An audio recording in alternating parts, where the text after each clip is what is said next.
안녕하십니까. 저는 아주대병원 신경과 김태준입니다. 안녕하세요 교수님. 오늘 아주굿닥터에서는 흔히 발작 증상을 일으킨다고 알려져 있는 뇌전증에 대해서 이야기해보려고 해요. 누구나 겪을 수 있는 이 뇌전증, 어떤 질환인가요? 뇌전증이 어떤 질환인지 먼저 말씀드리겠습니다. 뇌전증은 뇌의 신경세포들이 뇌를 이루고 있는데 컴퓨터나 핸드폰처럼 신경세포가 전기로 작동을 하게 돼요. 그 전기적인 신호가 잘못된 비정상적인 신호를 발생하게 될 경우에 이상 행동을 하게 됩니다. 뇌 이상 신호가 계속 반복되는 그런 질환이 뇌전증 질환입니다. 뇌전증을 흔히 간질로 알기도 하던데 뇌전증과 간질, 다른 질환인가요? 간질이랑 뇌전증은 사실 같은 질환입니다. 그런데 간질이라는 용어가 사회적으로 안 좋은 시선을 갖게 되는 용어이기 때문에 몇 년 전에 뇌전증이라는 용어로 변경을 했어요. 뇌전증과 간질은 진단과 치료법이 그래서 모두 동일합니다. 뇌전증이 나타나는 원인은 무엇인가요? 뇌전증의 원인은 되게 다양하게 있는데요. 그 뇌에서 발생하는 이상들이 대부분 뇌전증을 다 일으킬 수가 있다고 생각하시면 될 것 같습니다. 근데 이제 대부분의 원인이 딱 밝혀지지 않는 경우들이 제일 사실 많아요.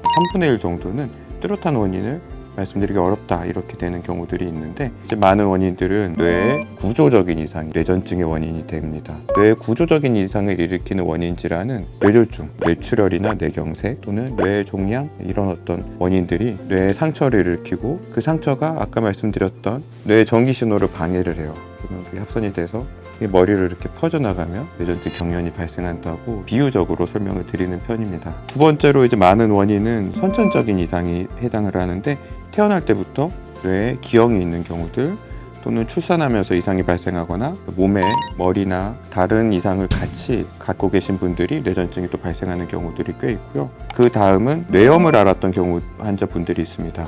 바이러스 뇌염, 헤르페스 바이러스 같은 원인이 이제 또 있겠고 그 다음에 자가면역 뇌염도 뇌전증의 원인이 됩니다.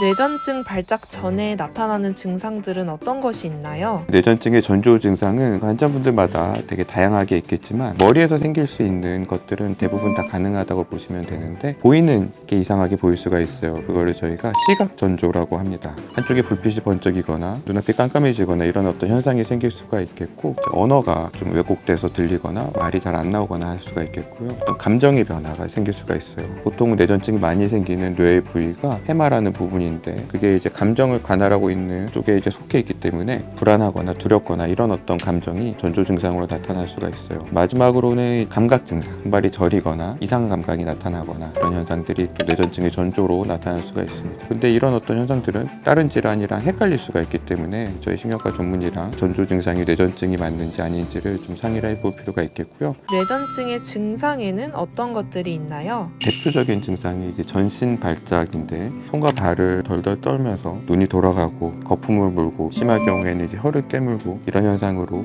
발작을 지속하게 되는 현상이 전신 대발작이라고 저희가 표현을 하게 됩니다. 전신 대발작만 뇌전증이다 이렇게 오해하시는 분들이 계신데 뇌전증 환자들을 진료하다 보면 전신 대발작이 아닌 다른 발작이 훨씬 더 빈도가 높게 나타나요. 전신 발작이 아닌 뇌 일부에서 발생하는 발작을 국소 발작이라고 표현을 합니다. 국소 발작 중에 의식이 없어지는 경우가 있어요. 의식 소실 발작이 있고 의식이 소실되지 않는 발작이 있는데 의식이 소실되는 발작이 훨씬 더 환자분들한테 위험하겠죠. 뇌전증 환자가 발작을 일으킬 수 있는 유발 요인에는 무엇이 있나요? 뇌전증 환자분들이 뇌전증 발작이 잘 생기는 요인들이 몇 가지가 있어요. 첫 번째 대표적인 게 수면 부족입니다. 젊으신 분들은 한 7, 8시간은 충분히 주무시는 게 뇌전증 발작을 예방할 수 있는 그런 방법이 되겠습니다. 두 번째로는 과음. 술을 드시면 알코올이 머리에 들어갔다가 빠져나갈 때 많이 생기는데 과하게 드시면 그게 더 심해져서 발작이 많이 생겨요. 세 번째는 과도한 스트레스가 이제 뇌전증을 또 잘 유발할 수가 있어서 본인이 생활에서 또는 이제 업무나 이런 데서 스트레스를 관리를 잘 하시는 게 좋겠고 마지막으로는 제가 환자분들께 특히 적어두시라고 말씀드리는데 약 중에서 항히스타민제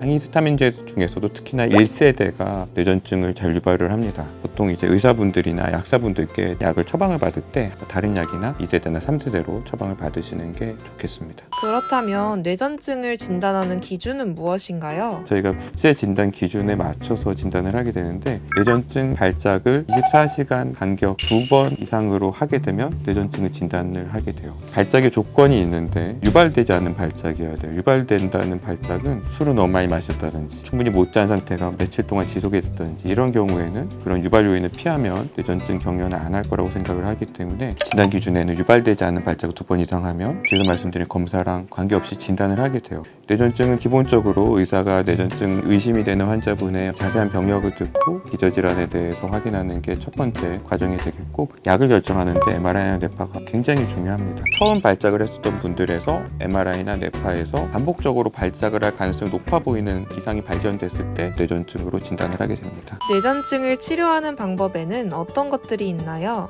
첫 번째는 이제 약물 치료가 되겠습니다. 항경련제를 한 가지 또는 두 가지 정도를 써서 몇 년 동안 발작이 없는 경우들이 한 60% 정도가 돼서 치료가 이제 잘 이루어지는 경우들에서는 몇 년 후에 약을 줄이거나 끊을 수 있는 가능성도 생각을 해볼 수가 있겠고요. 그다음에 나머지 40%에서는 한두 가지 약물로 치료가 완벽하게 되지 않는 경우들이 될 텐데, 그 중에 이제 한 절반 정도, 한 20% 정도는 두 가지, 세 가지 약을 써서 뇌전증 발작을 어느 정도는 조절을 하는 그런 경우가 되겠고요. 나머지 경우에는 약을 많이 써도 조절이 잘 안 되는 경우들이 되겠습니다. 이런 경우에 뇌를 이제 절제하는 수술이나 미주신경 자극술 같은 보조적인 수술을 고려를 하게 됩니다. 뇌전증 발작이 일어났을 때 어떻게 대처해야 할까요? 갑자기 경련, 이상한 움직임이 발생하면서 다칠 수가 있기 때문에 유리잔이나 뾰족한 물건들을 빨리 치워주시는 게 환자분을 위해서 도움이 되겠고요. 그리고 가래가 원치 않게 이제 목으로 넘어갈 수가 있기 때문에 그 넘어가는 거를 이제 방지하기 위해서 몸을 옆으로 돌려 누우시면 조금 더 나을 것 같고요. 뇌전증 경련은 다 119에 신고하실 필요는 없지만 특수한 경우들에서는 119에 신고를 빨리 하시는 게 좋겠어요. 5분 이상 지속되는 경우는 빨리 119에 연락을 하셔서 응급조치를 하시는 게 좋겠고요. 반복해서 경련을 하는 경우에도 119에 연락을 하시는 게 좋겠고, 처음 경련을 하신 분들도 웬만하면 응급실에 오셔서 대처를 하는 게 좋겠습니다. 그렇다면 이 영상을 보고 뇌전증을 걱정하시는 구독자분들께 한 말씀 부탁드릴게요.